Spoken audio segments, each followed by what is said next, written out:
paciente que está em tratamento para uma fase aguda da Covid, aquele paciente que ainda precisa ficar isolado pelos primeiros 10 dias aí, talvez, ele acaba, de uma certa forma, tendo uma chance um pouco mais alta de ter trombose, porque ele não vai se movimentar muito, vai ficar ali, na maioria das vezes, parado dentro de um quarto, deitado.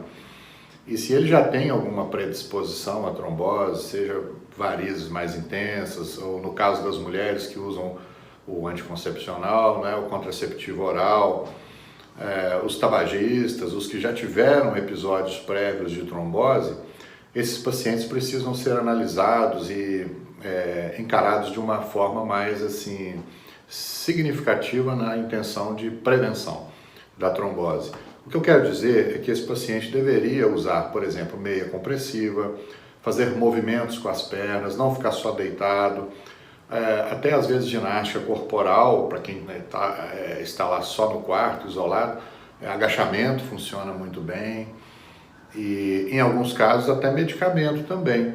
Se o paciente tem uma predisposição maior à trombose, se já teve um evento e ali vai começar a lutar contra uma doença que é essencialmente inflamatória, talvez esse paciente precise usar um anticoagulante numa dose preventiva. Mas os casos são individualizados, então isso necessita mesmo uma avaliação médica para ser melhor definido. E outra coisa que costuma ajudar muito também é a análise dos exames inflamatórios. Então, se a PCR está muito alta, que é a proteína C reativa, um marcador inflamatório, a ferritina muito alta, outro marcador inflamatório, a GGT hepática, né, a gama-GT também, se estiver muito elevada, também marcador inflamatório, a homocisteína, VHS e, em destaque, o dímero D, ou D-dímero, que marca a possibilidade de microtrombos em algum local do corpo, né? Então, se esses marcadores todos estão elevados, especialmente naquele paciente que já teve um evento prévio de trombose, ou se tem esses fatores de risco, aí com certeza merece uma profilaxia mais intensa, talvez por mais dias, etc. Mas, de novo, né, somente sob supervisão médica, e cada caso é um caso, então tem que ser individualizado. Mas de uma maneira geral é isso, não ficar parado, se possível usar meia compressiva e, na dúvida, faça uma avaliação médica, né, a telemedicina no caso. A síndrome inflamatória sistêmica, na verdade, ela é multifatorial. Então são vários fatores que contribuem para que ela realmente exista e para que ela provoque os danos que tem provocado na questão da Covid-19. Primeira coisa, a pessoa deve procurar se manter desinflamada, porque todos nós, à medida que vamos ganhando idade, envelhecendo, nós temos mais facilidade para inflamar o nosso corpo. E existem vários fatores que contribuem para isso. Então, são fatores negativos para a nossa vida. Então, por exemplo, uma dieta inflamatória deve ser totalmente evitada, porque senão, se a Covid chegar até você e você já tiver inflamação corporal, inflamação sistêmica, fica ainda mais fácil para desenvolver mais inflamação e desencadear toda essa síndrome, essa tempestade citotóxica, essa tempestade inflamatória. E a dieta, então, portanto, né, anti-inflamatória, quem usa óleo vegetal para cozinhar, por exemplo, está se inflamando, quem usa margarina está se inflamando, quem usa os produtos industrializados de uma maneira geral, que precisam ter ali conservantes e acidulantes e esses antes todos que garantem a chamada shelf life, não é? Que é a vida mais longa nas prateleiras dos supermercados. Todos esses elementos em geral são realmente inflamatórios.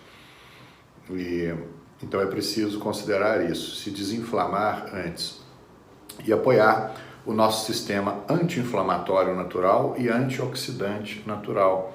Então existem minerais e vitaminas que têm que estar em dia para que isso ocorra. Um grande exemplo é a vitamina D. Vitamina D baixa ou muito baixa, por exemplo, tem paciente com 17 de vitamina D por aí, né? Menos que 20, então isso certamente compromete a imunidade da pessoa. E há trabalhos mostrando que quem tem vitamina D mais elevada tem menos chance de contrair a forma grave da doença ou de ir parar num CTI. E eu recomendo a todos, então, que chequem os seus níveis de vitamina D e também zinco. O zinco também é muito importante na imunidade, na luta contra a Covid.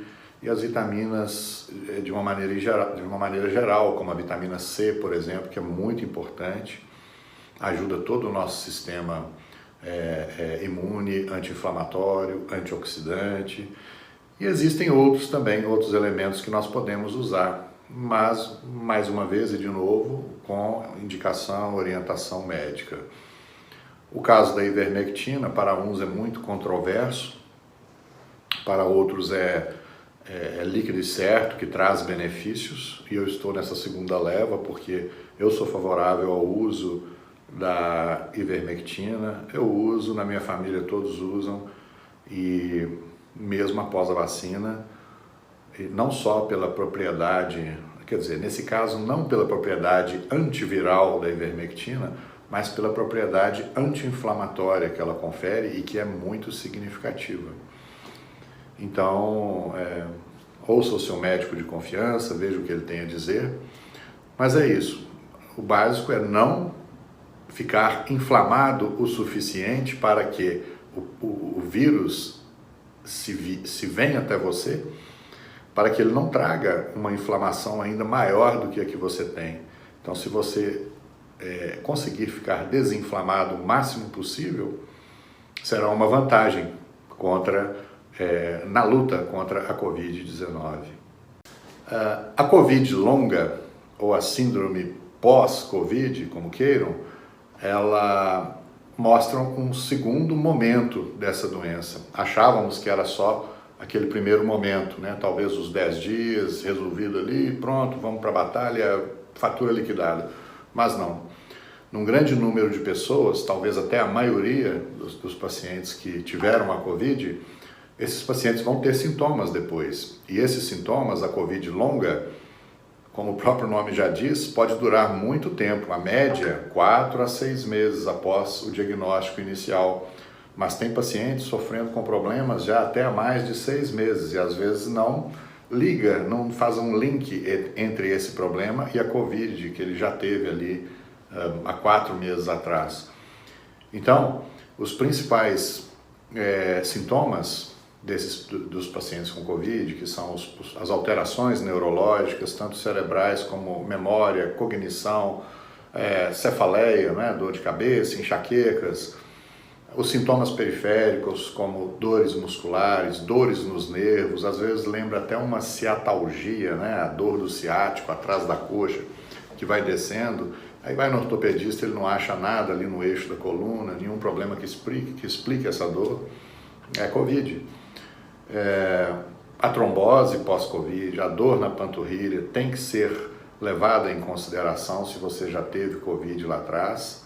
E nós não sabemos por quanto tempo tudo isso dura, a síndrome pós-Covid. Temos uma média, mas não sabemos exatamente como isso vai se comportar adiante, o que a gente pode fazer de melhor. Nós estamos estudando, estamos identificando os principais fatores, conseguimos já controlar alguns, outros não, mas o que eu tenho para passar para vocês é o seguinte, que nós não ganhamos a luta ainda. Vamos ganhar, se Deus quiser, mas ainda não é fatura liquidada. Então, não podemos baixar a guarda nesse momento. É preciso ainda que a gente mantenha os cuidados, a vacinação está em andamento ainda. Não deixem de se vacinar, a vacina é importante sim, e nós estamos aí para ajudar as pessoas que precisam nessa área aí do pós-Covid, e não só nós, como os médicos da cidade em geral, né, nós estamos envolvidos com essa causa, e procure sempre o seu médico de confiança no caso de qualquer sintoma pós-Covid. Mesmo que você não valorize muito, pode ser um sintoma-chave às vezes para achar outros diagnósticos, para chegar em outros diagnósticos que talvez você não considere importante, mas que podem determinar um tratamento que sim será importante para você, como a trombose, certo?